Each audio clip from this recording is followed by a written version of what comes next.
ମୋ ନାଁ ମାଗୁଣି ଚରଣ ସେଠୀ। ମୁଁ ଭାରତୀୟ ଜନତା ପାର୍ଟିର ଜଣେ ସକ୍ରିୟ ସଦସ୍ୟ ଏବଂ ଜୟଦେବ ନିର୍ବାଚନ ମଣ୍ଡଳୀରେ ଜଣେ ସମାଜସେବୀ ହିସାବରେ କାମ କରୁଛି।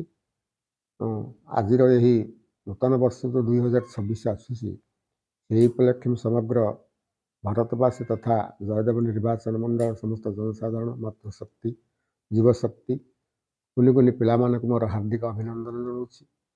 ପ୍ରଭୁ ଜଗନ୍ନାଥଙ୍କ ନିକଟରେ ପ୍ରାର୍ଥନା କରୁଛି ସମସ୍ତେ ସୁଖ ଶାନ୍ତି ଏବଂ ଅତି ସୁନ୍ଦର ଭାବରେ ଜୀବନଯାପନ କରନ୍ତୁ, ସମସ୍ତେ ସୁଖ ସମୃଦ୍ଧି ଶାନ୍ତିରେ ରୁହନ୍ତୁ ଏବଂ ପ୍ରାକୃତିକ ବିପର୍ଯ୍ୟୟ କୌଣସି ଅପ୍ରୀତିକର କର୍ମ ପାଇଁ ଭଗବାନଙ୍କ ନିକଟରେ ପ୍ରାର୍ଥନା କରୁଛି ସମସ୍ତଙ୍କୁ କ୍ଷମା କରନ୍ତୁ ଏବଂ କୌଣସି ପ୍ରାକୃତିକ ବିପର୍ଯ୍ୟୟ ନ ଆଣି ଦେଶର ସମୃଦ୍ଧିରେ ଭଗବାନ ସହାୟକ ହୁଅନ୍ତୁ ଏବଂ ଜଗତର କଲ୍ୟାଣ ହେଉ।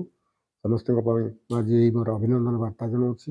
ଆଶା ରଖୁଛି ଆଗାମୀ ଦିନ ସମସ୍ତଙ୍କ ପାଇଁ ସୁଖର ଦିନ ହେବ ଏବଂ ସମସ୍ତେ ସୁଖ ସୌହାର୍ଦ୍ଦ୍ୟରେ ଜୀବନଯାପନ କରନ୍ତୁ। ଜୟ ଜଗନ୍ନାଥ।